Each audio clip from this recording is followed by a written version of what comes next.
chancelière. Je suis très heureux qu'il se trouve suffisamment de responsables politiques en Grèce pour avoir compris ce message et se hisser au-dessus des intérêts partisans pour parler de l'intérêt national.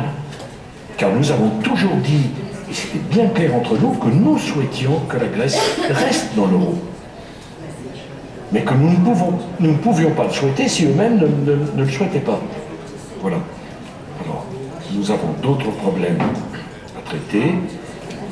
Nous nous en occuperons encore après le dîner, car il faut absolument que la zone euro envoie au monde entier un message de crédibilité. Quand nous prenons une décision, elle doit être appliquée. Quand nous fixons une règle, elle doit être respectée. Voilà. Dans des délais brefs et de façon ferme. C'est le message que nous avons voulu indiquer. Et c'est la position qui fonde vraiment l'axe entre l'Allemagne et la France, qui est une parfaite identité de vue sur tous ces sujets. Et cet axe, la solidité de cette alliance entre l'Allemagne et la France, en quelque sorte, c'est la colonne vertébrale de la zone euro. Et sur les effets de levier du fonds, sur l'élargissement des capacités du fonds, sur la politique économique, sur la réforme des institutions de la zone euro, notre identité de vue est totale. Et je voudrais dire que ce n'est pas simplement un accord, naturellement, entre la chancelière Merkel et moi-même, mais c'est aussi l'identité de vue totale entre M. Schäuble et M. Barouin, Alain Juppé, Mme Merkel et moi. Voilà, c'est vraiment, on a géré absolument toutes les questions qui se trouvent posées. Et un dernier détail, quand il s'est agi de la taxe sur les transactions financières, la chancelière a souhaité prendre la parole pour dire à quel point elle soutenait ce projet. Donc, je ne dis pas du tout qu'on est sorti d'affaires, que les choses sont faciles. Je dis qu'il y a une ligne et que cette ligne sera tenue. Question de la crédibilité. Peut-être une ou deux dernières questions, parce qu'après... Monsieur le Président, s'il vous plaît, Olivier Mazerolles, BFM TV. Considérez-vous que les messages politiques qui sont venus de la Grèce aujourd'hui vous donnent les assurances que ce pays va vraiment mettre en œuvre le plan du 27 octobre? Et d'autre part, comment les choses se sont-elles déroulées ce matin avec M. Berlusconi, dans la mesure où l'Italie semble avoir du mal également à mettre en œuvre les mesures qui lui sont demandées? Moi, je n'ai pas à m'insérer dans le débat politique grec qui est bien assez compliqué. Comme cela, je dirais simplement que nous avons vu avec beaucoup d'intérêt la déclaration du leader de l'opposition en Grèce indiquant son soutien au plan du 27 octobre. C'est un élément extrêmement important que je veux saluer parce que c'est courageux et c'est responsable. Par ailleurs, la déclaration du Premier ministre Papandréou indiquant que le référendum n'était pas une fin en soi, que c'était un moyen, mais que si l'opposition se ralliait au plan du 27 septembre, c'était pas forcément utile. C'est une déclaration d'État, c'est une déclaration intéressante. Voilà. Pour le reste, je le répète, la Grèce est un pays indépendant, c'est un pays libre. Les Grecs se sont libérés de la dictature par eux-mêmes. Moi, j'ai de l'admiration pour les Grecs et la Grèce, des liens familiaux très anciens, et je ne veux en aucun cas que nous puissions donner le sentiment de nous insérer dans la vie politique grecque. En revanche, s'agissant de la défense de l'euro et de la défense de l'Europe, c'était notre devoir. La ligne rouge pour nous, elle est très simple. Les pays s'administrent librement. Mais l'euro et l'Europe, c'est notre patrimoine et ça doit être défendu. Voilà jusqu'où nous pouvons aller, jusqu'où nous irons. Nous n'irons pas plus loin. Mais s'agissant de la défense de l'Europe et de l'euro, oui, nous ferons notre travail.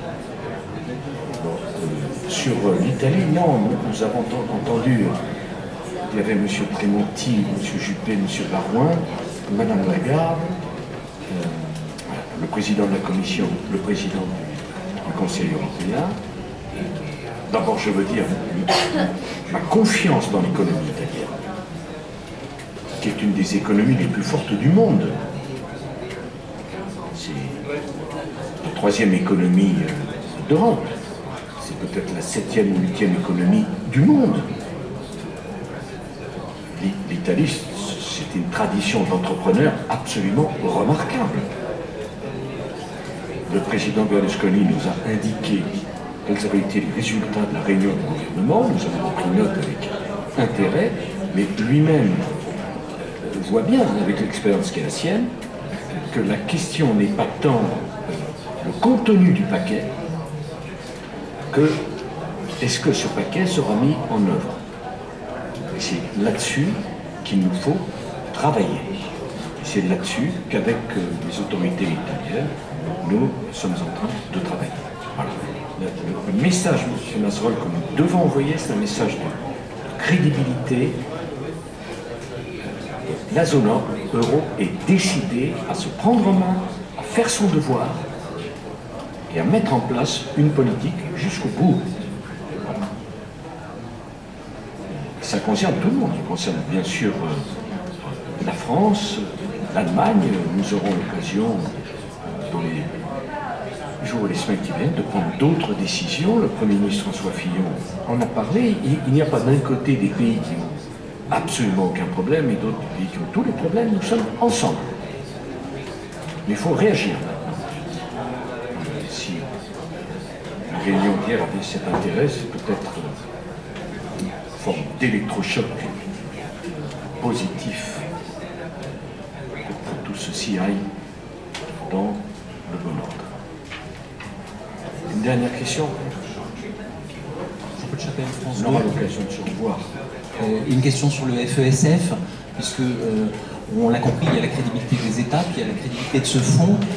Est-ce que, au moment où justement l'Italie a de plus en plus de mal à emprunter, on a vu le taux d'intérêt au-delà de 6%, est-ce que ce fonds sera suffisamment puissant? Est-ce qu'il va fonctionner comme un assureur de crédit et ce qui pourra aider notamment l'Italie à emprunter quand elle sera en difficulté?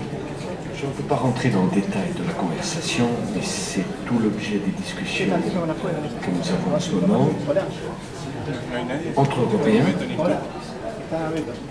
Entre Européens, je veux dire les États. Entre Européens, je veux dire les institutions, au sens large. Et également avec d'autres institutions, je pense au FMI, et d'autres pays, je pense aux États-Unis, il y a d'autres partenaires disponibles pour soutenir la zone euro et porter un message de confiance sur l'euro. Et donc ce sont l'ensemble de ces discussions qui, je l'espère, aboutiront à des décisions qui nous permettront de vous préciser la mise en place technique du fonds. C'est pas que je ne vais pas vous expliquer, je suis sûr d'ailleurs que vous savez tout, mais il faut mettre d'accord beaucoup de gens. Et nous avons la préoccupation de faire quelque chose de crédible, d'ambitieux et de rapide. C'est exactement là-dessus que nous travaillons. Je peux vous dire même que les points de vue se rapprochent entre Européens et entre les Européens et leurs alliés. Merci infiniment.